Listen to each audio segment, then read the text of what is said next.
The skyline of Hanoi, once a vibrant tapestry of ancient temples and futuristic spires, now lay in ruins.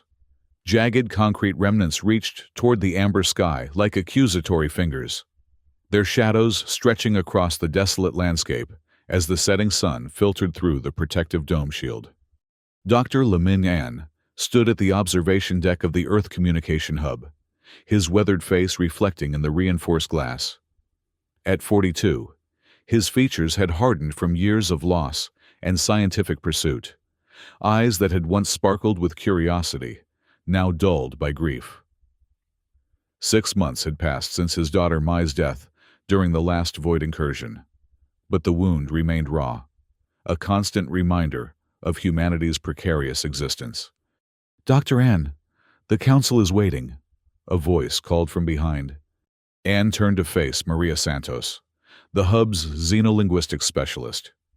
Her dark hair was pulled back in a practical knot, fatigue etched into the lines around her eyes. Once, they had been more than colleagues, but grief had driven them apart. Now, only their shared commitment to Earth's survival kept them in each other's orbit. "Tell them I'll be there in a moment," Ann replied, his gaze drifting back to the wasteland that had once been his home. The year was 2197, and humanity clung to existence beneath a network of dome shields, protecting them from cosmic radiation and comet debris. The Earth Communication Hub, buried deep beneath the surface, served as mankind's final voice to the stars. From here, signals were sent to distant exploration vessels and settlements, maintaining humanity's tenuous connection to its scattered children. Anne sighed and turned away from the view. The political situation had deteriorated since the United Earth Nations had fractured, with autonomous city-states now controlling the last remaining resources. News from distant space exploration stations spoke of the Void Alliance tightening its siege around Earth's solar system. Humanity's time was running out. The main communication center hummed with activity as Ann entered. Screens displayed radiation levels, shield integrity reports, and the status of transmissions to Earth's farthest outposts. Engineers and analysts moved with practiced efficiency, their expressions grim. Captain Vo Min Phuc, head of security, nodded curtly as Ann approached. The military man's perpetually tense posture reflected the constant state of alert under which they operated. "Doctor, we have a situation," Phuc said without preamble. Ann followed him to the central console, where technical engineer Huang Thao Vai, the youngest member of their team, worked frantically at a terminal. Her fingers flew across the holographic interface, face illuminated by the blue glow of the screen. "We received this 17 minutes ago," she said, looking up as Ann approached. "From Aurora Station." Aurora was Earth's furthest exploration vessel, stationed in the Proxima Centauri system, and felt a chill run down his spine. Communications from that distance were rare and carefully scheduled. Vi activated the playback. Static crackled through the speakers before a distorted voice broke through. "Void protocol activated. Earth will be destroyed in 48 hours. The transmission cut off abruptly, leaving only the hiss of cosmic background radiation. "We've been trying to re-establish contact," Vi explained, "but there's nothing." "Authentication?" Ann asked, his mind already racing. "Verified," Phuc confirmed grimly. "It's from Aurora, using emergency protocols." Ann studied the waveform of the message, noting its unusual compression pattern. "Someone wanted to make sure this got through," he murmured. "Have you informed the council?" "They're assembling now," Maria said. "They're forming a Void emergency protocol team, and they want you to lead it." Ann raised an eyebrow. "Me?" "You're Earth's foremost expert on deep space signal transmission," Maria replied. "If there's any hope of sending a message that might reach the Void Fleet in time, it's with you." The council chamber was a stark, utilitarian space. Gone were the ornate chambers of old government buildings. Resources were too precious for such luxuries now. Around a simple metal table sat representatives from the major city-states: New Shanghai, Neo Delhi, the European Collective, and the Americas Union. Council leader Lin Wei, a stern woman whose silver hair was pulled back in a severe bun, spoke as and entered. Dr. Lemin An, the Council has unanimously voted to establish the Void Emergency Protocol Team under your direction. You will have access to all available resources to craft Earth's final message to the Void Alliance. Our survival may depend on what you transmit. An felt the weight of responsibility settle on his shoulders like a physical burden. I'll need a team. Maria Santos for cultural and linguistic components. Captain Fuck for security protocols. Engineer Vi for technical support. And Professor Tran Quoc Tuan for historical context. Lin nodded. Granted. You'll operate from the high-security communications sector. You have 48 hours to prevent our extinction. What do we know about Void's intentions? An asked. Intelligence suggests they see Earth as the final threat to their galactic dominance, said a representative from New Delhi. They've systematically eliminated our outpost for the past decade. And now they're coming for the source, and murmured, There's something else, Lin added. Our long-range sensors have detected unusual activity in the outer solar system. They may already have advanced forces in position. Then we have less time than we thought, Anne said grimly. We begin immediately. The high-security communications sector was a reinforced bunker within the already secure hub. As the VEP team assembled and felt the familiar press of time against his consciousness, 48 hours to craft a message that might save humanity. 48 hours to find the words that could stay the hand of an enemy they barely understood. Professor Tran Quoc Tuan, a tall, thin man with a meticulously trimmed beard, was the last to arrive. The space historian had spent decades studying the evolution of interstellar communication and conflict. I've brought the complete archives of our previous communications with extraterrestrial entities, Tuan said, activating a holographic display, including the early dialogues with the Void Alliance before relations deteriorated. What worked before? Anne asked, scanning the data. Nothing ultimately succeeded, Tuan admitted. But cultural exchanges showed the most promising responses. Music, in particular, seemed to resonate with them. Maria nodded. The Bach transmissions of 2112. They responded with mathematical sequences that some interpreted as appreciation. Before they destroyed the Europa colony, Fuck added darkly. Anne studied the team before him. We need a multi-layered approach, a message of peace backed by a credible deterrent. We need to remind them of our shared history, while making it clear that destroying Earth would not be without consequences. What consequences? Vi asked. If they've decided to eliminate us, what could possibly stop them? Anne's expression hardened. The Solar Weaponization Network. A silence fell over the room. The SWN was Earth's final defense, a system designed to convert the sun's energy into a weapon capable of destroying approaching vessels. It had never been tested at full capacity, and using it risked destabilizing the sun itself. That's a bluff, Fuck said finally. The SWN isn't operational. They don't know that, Anne replied. And we have 48 hours to make it a convincing threat. As they dispersed to begin their work, and felt a presence at his side, Maria stood there, her expression troubled. You're thinking about Mai, she said softly. Anne didn't respond immediately. His daughter's face flashed in his mind, her smile, her curiosity, her unwavering belief in humanity's potential for good. She would have had a solution, he said finally. She always saw connections I missed. She believed in finding common ground, Maria agreed. Even with the Void. Well, now we have to try it her way, Anne said, his voice catching. Because we've tried everything else.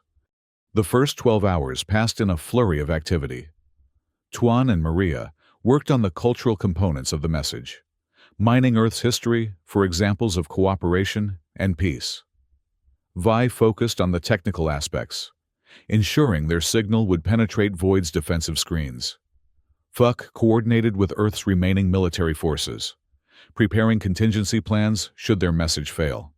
Anne moved between groups, guiding the overall structure of the message while battling his own doubts. How do you reason with an entity bent on your destruction? What words could possibly bridge such a gap? During a rare break, he found himself at his private terminal, scrolling through personal files.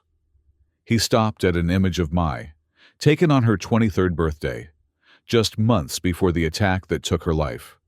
She stood before a model of the solar system, explaining something with animated gestures, her eyes bright with enthusiasm. "I'm trying, Mai," he whispered. "I'm trying to find the words you would have found." A soft alert interrupted his thoughts. An unfamiliar signature was detected in their communication stream. Someone within the hub was transmitting unauthorized data packets, and frowned, running a trace. The signal was cleverly disguised, embedded within routine systems checks. But its destination was clear, outward, toward the edge of the solar system. They had a traitor in their midst. An alerted Fuck immediately, and together they initiated a silent monitoring protocol. Rather than confront the spy directly, they would track the communications, feeding false information if necessary. "Can you identify the source?" Fuck asked, his voice low as they stood in the secure communications room. "Not precisely," Anne replied, "but it's coming from someone with high-level access. Someone on our team." Fuck's expression darkened. "I'll have my security personnel observe everyone discreetly. In the meantime, we say nothing of this to the others." "Agreed," Anne said. "But we need to accelerate our timetable. If Void has inside information, they may strike sooner than we anticipate." As they returned to the main chamber and studied each team member with new suspicion, who among them would betray humanity's last hope, and why? The answer came sooner than expected. As engineer Nguyen Huangdui, a recent transfer to the technical team, accessed a restricted terminal, Vi noticed an anomaly in the data stream. She quietly alerted Anne, who in turn signaled Fuck.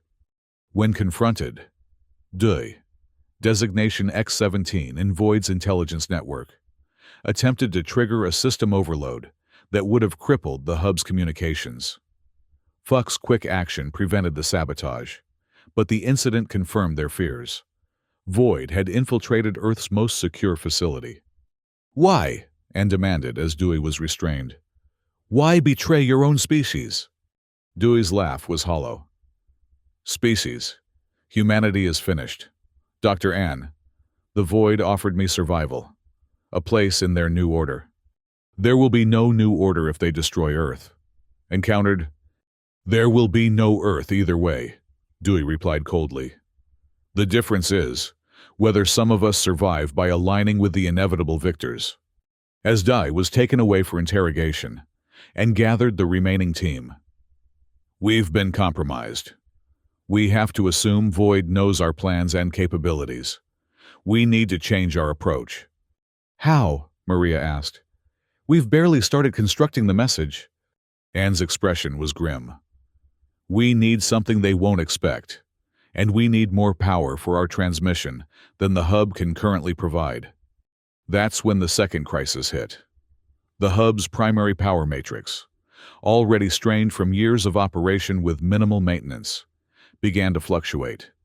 The plutonium reserves that had been allocated to defense systems left insufficient energy for a maximum power transmission. "We need to access the secondary reserves," Anne announced. "They're stored in a facility on the outskirts of the old city." "That's outside the protective dome," Fuck objected. "The radiation levels—" "I'm aware of the risks," Anne interrupted. "But without those reserves, our message won't reach beyond the solar system." The decision was made. Anne would lead a small team, including Fuck, and 2 security specialists into the ruins of Hanoi to retrieve the energy cells. Vi and Maria would remain behind to continue work on the message, while Tuan coordinated with the council. As they prepared for the dangerous expedition, Anne found himself in his quarters, gathering personal protection equipment. The photograph of Mai stared back at him from his desk. "I know what you'd say," he told the image. That I'm being reckless. That there must be another way. He paused, his throat tight. But sometimes, the direct path is the only one left. The surface world was a nightmare of destruction and danger. Once they emerged from the hub's secure elevator, Anne was struck by the eerie silence.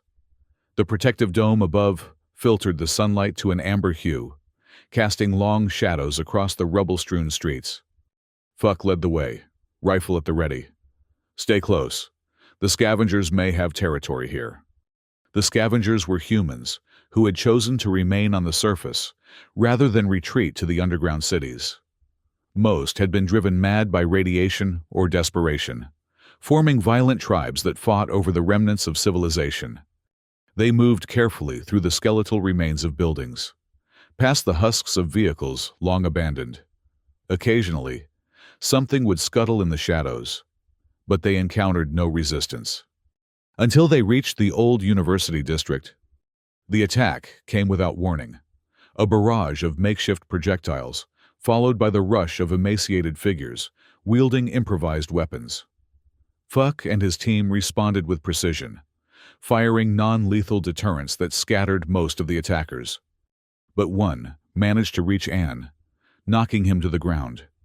As they struggled, Anne found himself staring into the face of a young man barely older than Mai had been.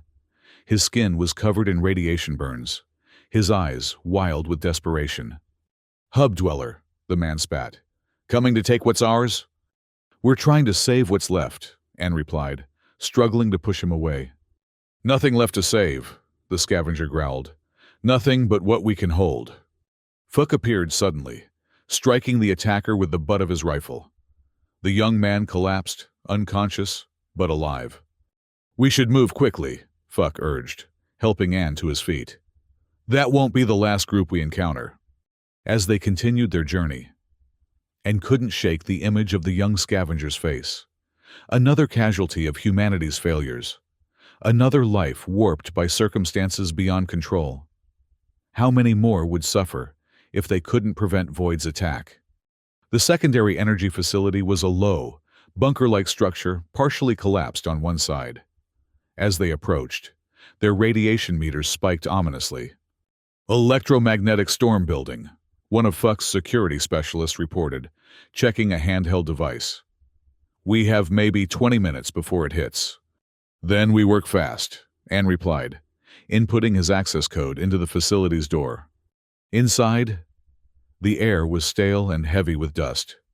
Emergency lights flickered weakly, casting intermittent illumination across rows of storage units, and moved purposefully to a specific section, activating the release mechanism for the plutonium cells they needed. 6 cells, he instructed. Each weighs approximately 15 kilograms. We'll need to distribute them evenly. As they carefully loaded the precious energy sources into specialized containment packs, a tremor ran through the building. Dust and small debris rained down from the ceiling. "The storm's accelerating," Fuck warned. "We need to move now." They had just secured the last cell when the facility's integrity alarm sounded, a wailing siren that echoed through the empty corridors. "Structural collapse imminent," the automated system announced. "All personnel evacuate immediately." The return journey became a desperate race against time. The electromagnetic storm intensified, interfering with their communication equipment and navigation systems. Twice they were forced to take shelter as waves of energy washed over the landscape, scrambling electronics and setting off cascades of electrical discharges. They were within sight of the hub's entrance when disaster struck. A massive energy surge triggered the collapse of a nearby building, sending a wall of debris toward them. One of the security specialists was caught in the avalanche, disappearing beneath tons of concrete and steel. "Lee!" Fuchs shouted, moving toward the collapse. But Anne grabbed his arm. "We can't help him," he said grimly. "Not now. Not if we want to save everyone else." The remaining 3 made it to the entrance as the storm reached its peak. The sky above the dome had turned an ominous purple, streaked with electrical discharges that tested the shield's integrity. As the elevator descended into the safety of the hub, and felt the weight of another life lost pressing down upon him. Back in the communication center, they found Maria and Vi working frantically at the main console. "We've detected void ships entering the outer solar system," Maria reported without preamble. "At least 15 vessels, possibly more." "How long?" Anne asked, helping to secure the energy cells into the power matrix. "At current velocity, they'll be within striking range in 18 hours, Vi replied, her young face pale with fatigue and fear. "Then we have 18 hours to finish our message," Anne said, removing his protective gear. "Tuan, where are we with the cultural component?" The historian looked up from his workstation. "I've compiled examples of human void cooperation from the early contact period. Musical exchanges, mathematical dialogues, shared scientific discoveries." "Good. Maria, linguistic structure?" "I've developed a multi-layered communication protocol," she replied. "Primary message in standard interspecies code, backed by emotional resonance patterns they responded to in previous exchanges." Anne nodded. "Fuck military deterrent." "Complete fabrication of SWN capabilities," the security chief confirmed, "including false activation sequences that would convince their analysts we're prepared to take drastic measures. And I've optimized the transmission pathway," Vi added. "With the additional power cells, we can penetrate their defensive screens and reach their command structure directly." Anne surveyed his team with a mixture of pride and sorrow. They had accomplished so much in so little time, yet it might all be for nothing if they couldn't convince an implacable enemy to show mercy. "Get some rest," he instructed. 2-hour shifts. We'll need clear minds for the final compilation." But rest proved elusive. As Anne lay on the narrow cot in his quarters, his thoughts churned relentlessly. What if they had misunderstood Void's intentions? What if no message, however eloquent or threatening, could sway them from their course? He found himself thinking of Mai again, remembering how she had approached problems from unexpected angles. "The solution is rarely where everyone is looking," she would say. "You have to shift your perspective." Anne sat up suddenly, struck by an insight. They had been approaching this as a negotiation or a threat. But what if it needed to be something else entirely? What if it needed to be a reminder of what would be lost, not just to humanity, but to the universe itself? He returned to the communication center to find Maria already there, unable to sleep as well. "I had a thought," he began. "About including personal testimonies in the message," she finished for him, a hint of their old connection flaring briefly. "Individual human experiences, not just broad cultural achievements." Anne smiled faintly. "You always could read my mind." "Not always," she replied softly. "Not when it mattered most." The unspoken reference to their relationship, and to Mai, hung in the air between them. "I keep thinking about what she would do," and admitted how she would approach this. "She would remind them that we're all connected," Maria said. "That destroying Earth diminishes the universe for everyone." Anne nodded slowly. "That's exactly what we need to convey. Not just who we are, but why our existence matters to them." As the final hours ticked away, the team worked with renewed purpose. Tuan provided historical context of Earth's contributions to galactic knowledge. Vi fine-tuned the transmission parameters to ensure maximum clarity. Fuck incorporated just enough military threat to make their peaceful overtures seem like a generous alternative, rather than a desperate plea. And through it all, Anne and Maria wove a narrative of humanity's journey, its triumphs and failures, its resilience and fragility, its potential and its promise. 12 hours before Void's projected arrival, they were ready to transmit. The energy cells had been integrated into the power matrix, boosting their signal strength to unprecedented levels. The message, a complex tapestry of words, music, mathematics, and images, had been compressed into a format that would penetrate Void's defenses. Anne gathered the team for a final review. "This may be humanity's last communication," he said solemnly. It needs to be perfect. They scrutinized every component, making minute adjustments, debating nuances of tone and implication. Was the military threat credible without being provocative? Was the cultural offering substantial without seeming desperate? Had they found the right balance between humility and dignity? As they worked, reports continued to arrive from Earth's limited outer system monitoring stations. The Void Fleet had increased velocity, now on course to reach Earth in less than 10 hours. Additional vessels had been detected, bringing their total strength to over 20 ships, a force sufficient to overwhelm Earth's remaining defenses with ease. "It's time," and announced finally. "Initiate transmission sequence." Vi activated the power matrix, and the hub hummed with energy as the cells began to discharge. Displays showed power levels rising steadily toward maximum capacity. "Transmission pathway established," Maria reported. "Signal integrity at 97%. "Beginning primary message upload," Tuan confirmed, his fingers dancing across the interface. The message began with a simple greeting in the mathematical language that had formed the basis of their earliest communications with Void. It acknowledged the conflict between their civilizations while expressing regret for the lives lost on both sides. It referenced their early cooperation, the exchange of knowledge that had benefited both species before ideological differences drove them apart. Then came the cultural offerings, selections of Earth's greatest musical compositions, excerpts from literature that spoke to the universal experiences of existence, images of natural beauty and human achievement. Following this, the message shifted to a more personal note. Anne had included his own testimony, speaking of Mai's death and his grief, but also of his hope that understanding might still be possible between their species.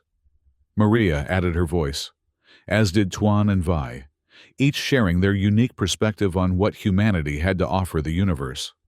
Finally, came the military component, a detailed description of the solar weaponization network's capabilities, including fabricated activation sequences and power signatures designed to convince Void's analysts that Earth possessed a deterrent capable of inflicting significant damage even in defeat.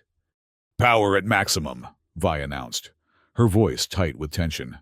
"Transmitting now." The message streamed outward at light speed, carrying humanity's hopes for survival into the void of space. For several minutes, they watched in silence as the progress indicators showed the transmission proceeding successfully. Then, without warning, alarms blared throughout the hub. "Energy surge detected in the upper atmosphere," Fuck reported, checking the security monitors.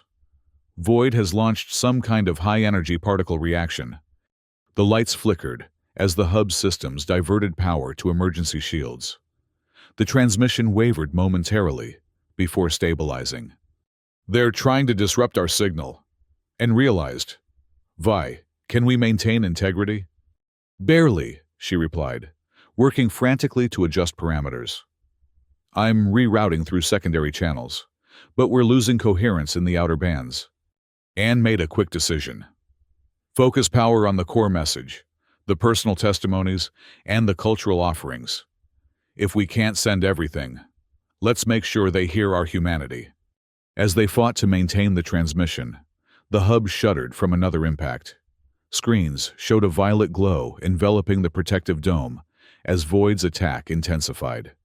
"Dome integrity at 60% and falling," Fuck warned. "If it collapses, we keep transmitting," and interrupted firmly, "until the end." The minutes stretched into an eternity as they battled to complete the transmission. Systems failed around them, requiring constant adjustments and workarounds. The temperature in the hub rose steadily as cooling systems struggled under the enormous energy load. And then, when it seemed they could maintain the signal no longer, something unexpected happened. A response came through on the monitoring frequency, faint at first, then growing stronger. "We're receiving something," Maria announced in disbelief. "On the cultural exchange bandwidth." Anne moved to her side, listening intently. Through the static and interference came the unmistakable strains of Bach's Cello Suite. Number 1. The very piece that had featured in humanity's first successful communication with Void, nearly a century earlier. "They're acknowledging us," Tuan whispered, "using our own music. Or it's a cruel joke before they destroy us," Fuck cautioned, ever the pragmatist. The Bach continued, followed by mathematical sequences that Maria quickly identified as coordinates and time signatures. "They're requesting a direct communication channel," she interpreted, her voice rising with excitement.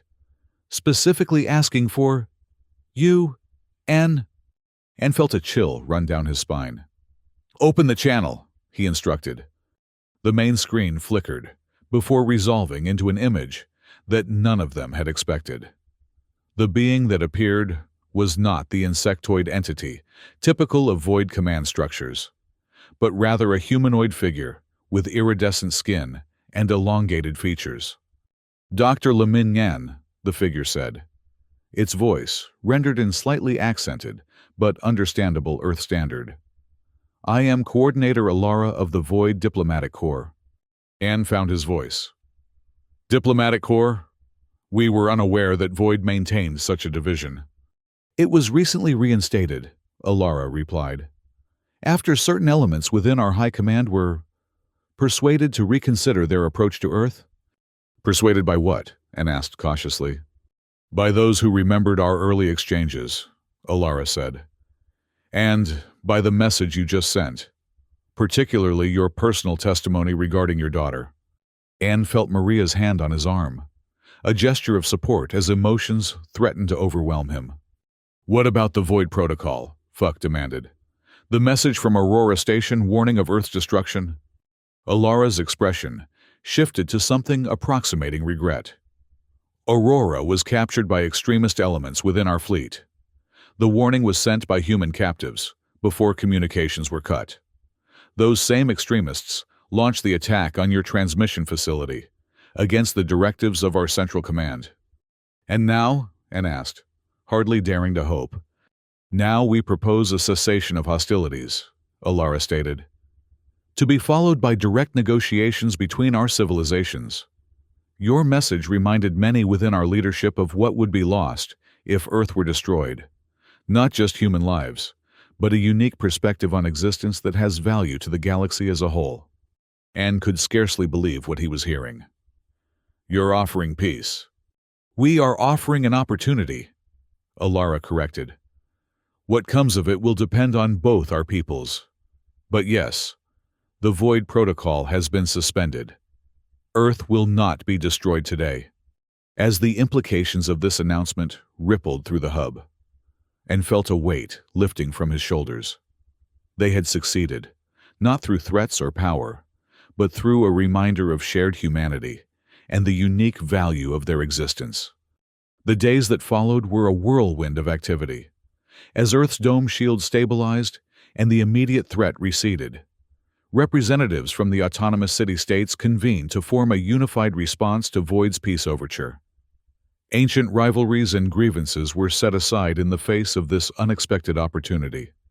Anne found himself at the center of the diplomatic efforts, his experience with the successful transmission making him a natural liaison between humanity and the Void negotiators. Maria worked alongside him, her linguistic expertise proving invaluable as they navigated the complexities of interspecies communication. 3 months after the crisis, on the first day of 2198, Earth and a moderate faction within the Void Alliance signed what became known as the Galactic Rhythm Accord, a treaty that not only halted hostilities, but established frameworks for cultural and scientific exchange. As Anne stood on the observation deck where he had contemplated Earth's destruction not so long ago, he watched the night sky with new eyes. The stars no longer seemed cold and distant, but filled with possibility. Somewhere among them, Mai's spirit lived on in the message that had saved humanity. Maria joined him, her hand finding his in the darkness. "She would be proud," she said softly. "Yes," and agreed, squeezing her hand gently. "But she would also remind us that This is just the beginning. There are still extremist factions within Void who oppose the peace. There are still wounds to heal on both sides. There always are, Maria replied. But for the first time in generations, we have hope. Anne nodded, his gaze fixed on the stars. The Void Protocol became something different than what anyone expected, he mused. Not a sequence for destruction, but a pathway to understanding. As they stood together in the quiet darkness, Earth continued its ancient dance around the sun. Its future no longer measured in hours, but in the long rhythms of possibility that stretched before them. Humanity had sent its final message into the void, and against all odds, the void had answered with something other than silence. Yet questions remained, hanging like distant stars in the darkness. Would the peace hold? Could civilizations with such different perspectives truly find common ground? And what of the extremist elements within Void who still viewed humanity as a threat to be eliminated? These were questions for tomorrow. For now, it was enough that tomorrow would come, that Earth had been granted not just a reprieve, but a chance to forge a new future among the stars. And thought of Mai one last time, imagining her smile as she contemplated this unexpected turn of events. We found the words, he whispered to her memory. We found the way forward. And somewhere, in the vast expanse of space, Bach's cello suite played on, a bridge between worlds that had once seemed irreconcilably divided.